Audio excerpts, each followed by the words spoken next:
সমন্বয়কে আওয়ামী লীগ পিটুনি দিয়েছে। এখনো পর্যন্ত যারা এই মব করছে, যা কিছু করছে, তারা শেখ হাসিনার তুলনায় অবোধ শিশু। তখন তারা কতটা ভয়ঙ্কর হতে পারে, এই বিষয়গুলো এখন যারা তরুণ এবং যুবক আন্দোলনের নেতৃত্ব দিচ্ছেন তাদেরকে বুঝতে হবে। আসসালামু আলাইকুম রহমতুল্লাহি ওয়া বারাকাতুহু।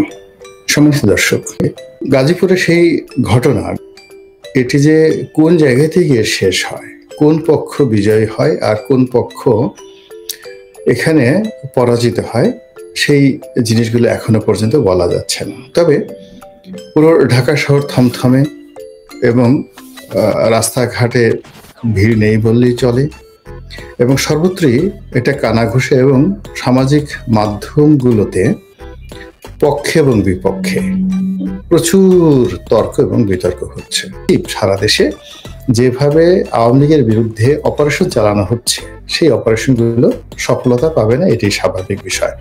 2 নম্বর হলো যে প্রকৃতির একটা নিয়ম হলো, মানুষের দেয়ালে যখন পিঠ ঠেকে যায় তখন কিন্তু সে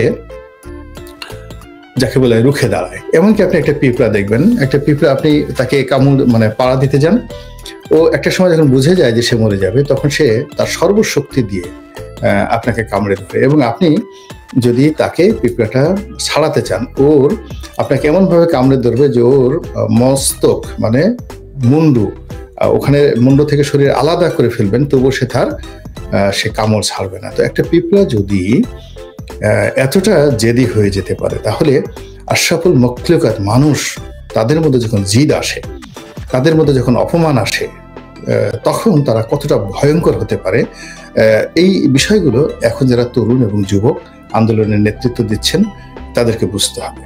2 নম্বর হলো যে মব যে কথাটি বলা হয়, মবের সবচেয়ে ভয়ঙ্কর দিক হলো যখন মব সংগঠিত হয়, তখন মানুষের মস্তিষ্ক শূন্য হয়ে যায়, বিবেক শূন্য হয়ে যায়, তার শরীরে শুধুমাত্র পাশবিক শক্তি থাকে, বিচার থাকে না, বিবেচনা থাকে না, বিবেক থাকে না, শুধুমাত্র একটি পশুর যে শক্তিমত্তা থাকে, হিংস্রতা থাকে, ওই রকম হিংস্রতা যখন তৈরি হয়ে যায় তখনই ওটাকে মব বলা হয়। ফলে মবের নামে আপনি মিছিল করেন, মবের ব্যানার আপনি জাস্টিস করেন, মবের ব্যানার আপনি ভাঙচুর করেন, এই কাজগুলো কোনো অবস্থাতেই ভালো নয়। Tit for tat. এখন দেখুন, প্রকৃতি এখানে একটা বিচার করে। অনেক লোক বলার চেষ্টা করছে যে এখন আপনি সারা বাংলাদেশে যাদের বাড়িঘর ভাঙবেন, তো এই বাড়িঘর ভাঙার যে একটা সংস্কৃতি চালু হলো, এটা তো অতীতে আওয়ামী লীগ করেনি। আওয়ামী লীগ হয়তো বেগম জিয়ার বাড়িটা ভেঙেছেন, তারপরে মওদুদ আহমেদকে বাড়ি থেকে উচ্ছেদ করেছেন, কিন্তু সারা বাংলাদেশে মির্জা ফখরুল সাহেবের বাড়িতে তো কোনোদিন একটা ঢিল কেউ মারেনি। কিংবা বিএনপি জামাতের শফিক সাহেবের যে হাসপাতাল আছে, শফিক সাহেবের যে ব্যবসা বাণিজ্য আছে, সেখানে তো কেউ কখনো আক্রমণ করেনি। এই জিনিসগুলো তো হয়নি। তো এই বিষয়গুলো যখন শুরু হয়ে গেল, এটা কি এখানে শেষ হয়ে যাবে? আপনার কি মনে হয়? কখন এটা শেষ হবে না, বরং এই যে বাংলাদেশে যেমন দেখা গেল বেগম জিয়ার বাড়ি একটা ভাঙা হয়েছে, এখন শেখ হাসিনার 2টো বাড়ি ভাঙা। আর এখন যদি সারা বাংলাদেশে 1000 এরকম বাড়িকে মাটির সঙ্গে গুঁড়িয়ে দেওয়া হয়, আগামীতে ধরে নিতে পারেন যে 10,000 বাড়ি এইভাবে ভাঙবে। সেটা 1 দিন পরে হোক, 10 দিন পরে হোক, 10 বছর পরে হোক। তো এই যে প্রকৃতির বিচার এবং মানুষ এই জিনিসগুলো বংশ পরম্পরায়, এই জিনিসগুলো কিন্তু তার মধ্যে যাকে বলা হয় প্রবাহিত হয়। ধরুন এখন যদি আওয়ামী লীগ কিছু করতে না পারে, 10 বছর পরে হোক, 20 বছর পরে হোক, কিন্তু এই জিনিসগুলো হবেই। কিন্তু এই যে তরুণ প্রজন্ম থেকে শুরু করে তাদের উপরে যারা মাথা রয়েছেন, এমনকি যারা সরকার পরিচালনা করছেন, তাদের তো অনেক ব্যাপারে অনেক অভিজ্ঞতা রয়েছে। কেন তারা এই বিষয়গুলো আমলে নিচ্ছেন না, এবং কেন এই বিষয়গুলো বন্ধ করতে পারছেন না? এবং এই বিষয়গুলোর একটা সমাধান না হলে আমাদের এই দেশটি গৃহযুদ্ধের দিকে চলে যাবে, এবং সেই গৃহযুদ্ধ থেকে কেউ বাঁচাতে পারবে না। এই মুহূর্তে বাংলাদেশে মব জাস্টিসের নামে কি হচ্ছে? বঙ্গবন্ধুর বাসভবন 32 নম্বর ভেঙে চুরে গুঁড়িয়ে দেওয়া হয়েছে, এবং এটি একটা রীতিমতো উৎসবে পরিণত হয়েছে। কারা করেছে, কিভাবে করেছে, কাদের আহ্বানে করেছে, এবং এটির পরিণতি কি, সেটি বলার আগে যেটা বলিনি সেটা হলো আওয়ামী লীগের যে রাজনৈতিক থিম অ্যান্ড থিওলজি, এটিকে আওয়ামী বিরোধী লোকেরা আওয়ামী লীগের কিবলা বলে থাকেন। অর্থাৎ এই 32 নম্বরকে কেন্দ্র করে আওয়ামী লীগ রাজনীতি করে। কাজেই আওয়ামী লীগকে যদি ধ্বংস করতে হয় তাহলে এই কিবলা ভাঙতে হবে। এখন এই কিবলা ভাঙার জন্য যারা সফল হয়েছেন, যারা ভেঙেছেন, তাদের যে উল্লাস, তাদের যে ঈদের আনন্দ, তাদের যে যাকে বলা হয় উদ্দীপনা, এটি রীতিমতো বাঁধ ভেঙেছে, সেই চাঁদের হাসির বাঁধ ভাঙার মতো। এবং তাদের মধ্যে একটা আত্মবিশ্বাস এত প্রবল থেকে প্রবলতর হয়েছে যে সে যেখানে বঙ্গবন্ধু শেখ মুজিবুর রহমানের বাসভবন, যেটা ভাঙলে বাংলাদেশে কিয়ামত হয়ে যাবে, এবং যেটা হাত দিলে আওয়ামী লীগের লোকজন রীতিমতো দেশে সারা দেশে আত্মহত্যা করবে, এরকম অসংখ্য রকম ঘটনা। তো যখন সেই বাড়িটা ভেঙে ফেলা হলো, একটা টু শব্দ হলো না ঢাকা রাজপথে। দ্বিতীয় যে ঘটনাটি সেটি হলো যে এই বাড়িকে কেন্দ্র করে যারাই কথাবার্তা বলার চেষ্টা করেছেন, অভিনেত্রী শাওন, তাকে আটক করা হয়েছিল, আবার ছেড়ে দেওয়া হয়েছে। তারপর যেটি হলো, সারা বাংলাদেশে টার্গেট করে করে বিভিন্ন এলাকাতে মন্ত্রী মিনিস্টারদের বাড়ি ভাঙাচোরা করা হলো।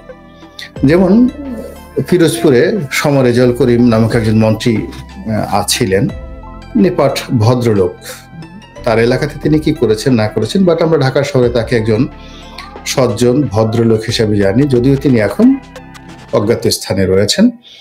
কিন্তু সেই মানুষটির বাড়িও ভেঙে চুরমার করে দেওয়া হয়েছে।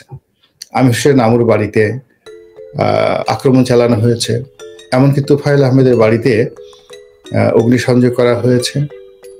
তারপর আরো অনেক অসংখ্য বাড়ি ঘরে, মাহবুব আলম হানিফ থেকে শুরু করে সাবেক রাষ্ট্রপতি আব্দুল হামিদের বাড়িতে, তার চাচাতো ভাইয়ের বাড়িতে, তারপরে অনেকগুলো রিসোর্ট, সেখানেও রীতিমতো হামলা চালানো হয়েছে। ফলে শুক্রবার দিন রাত্রি এবং বৃহস্পতিবার দিন রাত্রি, এই দুটো রাত্রিতে সারা বাংলাদেশ রীতিমতো আগুনে থরথর করে কেঁপেছে।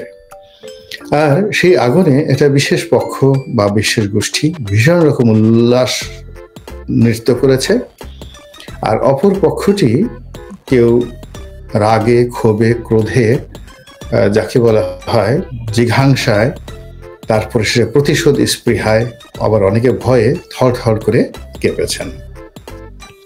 তো এরই মধ্যে যেটি খবর এলো সেটা হলো, গাজীপুরের একজন মন্ত্রী ছিলেন আকমা মোজাম্মেল হক। তিনি মুক্তিযোদ্ধা বিষয়ক মন্ত্রী ছিলেন এবং সরকারের মন্ত্রীদের মধ্যে সবচেয়ে যাকে বলা সিনিয়র মন্ত্রী ছিলেন। তো তার বাড়ি ভাঙার জন্য এই বাড়িতে যারাই আক্রমণ করতে গিয়েছে বা লুটপাট করতে গিয়েছে তাদেরকে এলাকাবাসী গণপিটুনি দিয়েছে। কেউ কেউ বলছেন, প্রচার হয়ে গেছে যে ওখানে 3 জনকে একেবারে রীতিমতো গণপিটুনি দিয়ে মেরে ফেলা হয়েছে এবং তাদের পা ধরেছে যে স্যার আপনাদের দুটো পায়ে ধরি, আপনারা বাঁচান। কিন্তু তারা নানা রকম টাল বাহানা করেছেন এবং এই দেশপ্রেমিক ছাত্র এবং জনতাকে উদ্ধার করার জন্য সেখানে যাননি। ফলে সেখানে প্রথম আলোর রিপোর্ট অনুযায়ী প্রায় 15 জন সেই ছাত্র এবং জনতা গুরুতর আহত হয়েছেন এবং সেনাবাহিনী গিয়ে তাদেরকে মুমূর্ষু অবস্থায় উদ্ধার করেছেন। অনেককে সেই ব্যাটারির রিকশায় করে এনেছেন। গাজীপুরকে কেন্দ্র করে একটি সংঘাত, অনিবার্য একটি সংঘাত, সেটা আমাদেরকে দেখতে হবে এবং সেই সংঘাতে কি কি পরিণতি হতে পারে এবং সেই সংঘাতের মারাত্মক বিষক্রিয়া সারা দেশে কিভাবে ছড়িয়ে যেতে পারে সেই বিষয়গুলো নিয়ে আলোচনা করব। মানুষ ভয় পেলে দেশ থাকতো না। ধন্যবাদ গাজীপুরবাসী। আবার জেগে ওঠে বাংলাদেশ, অতি উৎসাহী কিছু ভালো না, সোনার বাংলাদেশ ইত্যাদি ইত্যাদি। ভাইজান, ঘরের মানুষ ঘরে এলে আমরা সবাই খুশি হব। জয় বাংলা, জয় বঙ্গবন্ধু।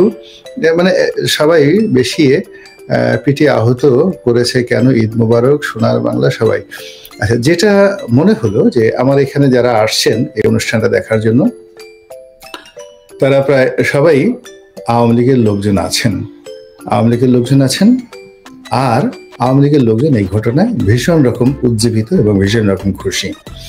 গাজীপুরের এই ঘটনা নিয়ে গত রাত থেকে আজ পর্যন্ত যে ঘটনাগুলো ঘটেছে খুবই যাকে বলা হয় অ্যালার্মিং। এবং ভীতিকর।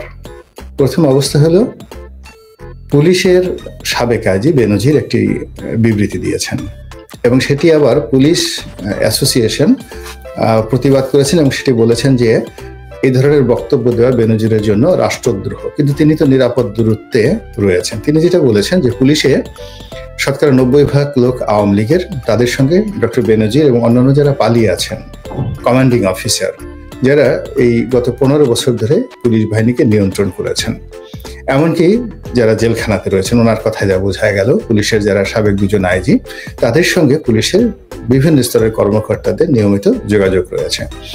পুলিশ এখানে সাহায্যকারী শক্তি হিসেবে নিউট্রাল আছে এবং সরকারকে সহযোগিতা করছে না, করবে না। বেনজিরের কথা মতো আওয়ামী লীগ যদি অর্গানাইজ হতে পারে, এগিয়ে যেতে পারে, পুলিশ সেখানে তাদেরকে প্রোটেকশন দেবে। এর চেয়ে যাকে বলা হয় ভয়াবহ, ডক্টর ইউনূস সরকারের জন্য এর চেয়ে ভয়াবহ, ভয়ঙ্কর কথা আর হতে পারে না। কিভাবে তারা সামাল দিবেন, কিভাবে পুলিশ বাহিনী সামাল দিবেন এবং কিভাবে কি করবেন সেটা তাদের ব্যাপার। কিন্তু এই বক্তব্য দীর্ঘদিন জামাতের লোক বলে আসছিল, তারপরে শেষে সরকারের লোকজন বলে আসছিল যে প্রশাসনের রন্ধ্রে রন্ধ্রে আওয়ামী লীগের লোকজন ঢুকে আছে এবং তারা এই দেশের সর্বনাশ ঘটাচ্ছে। তো এটি ডক্টর বেনজিরের কথায় ফুটে উঠল। 2 নম্বর হলো জাহাঙ্গীরের, গাজীপুরের সাবেক মেয়র জাহাঙ্গীর। অদ্ভুত। তো সেই জাহাঙ্গীর তিনি এই সময়টিতে গাজীপুরের এই ঘটনাতে টেলিফোনে তার একটি বক্তব্য ভাইরাল হয়ে গেছে। তিনি যে কথাটি বলেছেন যে আমাদেরকে যদি দিনের বেলায় এই ঢাকা রাজধানীতে এবং গাজীপুরে যদি ঘুরতে দেয়া না হয়, বাংলাদেশে যদি ঘুরতে দেয়া না হয়, তাহলে আমরা এমনভাবে সংগঠিত আছি এবং আমরা সিস্টেমেটিক ওয়েতে, সাংগঠনিক ওয়েতে গা ঢাকা দিয়ে আছি, কিন্তু যে কোনো অকারেন্স ঘটানোর মতো শক্তি এবং সামর্থ্য আমাদের আছে। তো আমরা যদি দিনে আমাদেরকে চলতে ফিরতে দেয়া না হয়, আমরা রাতে কাউকে ঘুমাতে দেব না। আপনি বোঝার চেষ্টা করুন, এটি একটা রীতিমতো যাকে বলে গৃহযুদ্ধের হুমকি। রাতে আপনি শুয়ে আছেন, আমার কথাই চিন্তা করুন, বা আওয়ামী লীগ যাদেরকে টার্গেট করছে তারা শুয়ে আছেন, তাদের আত্মীয় স্বজন শুয়ে আছেন।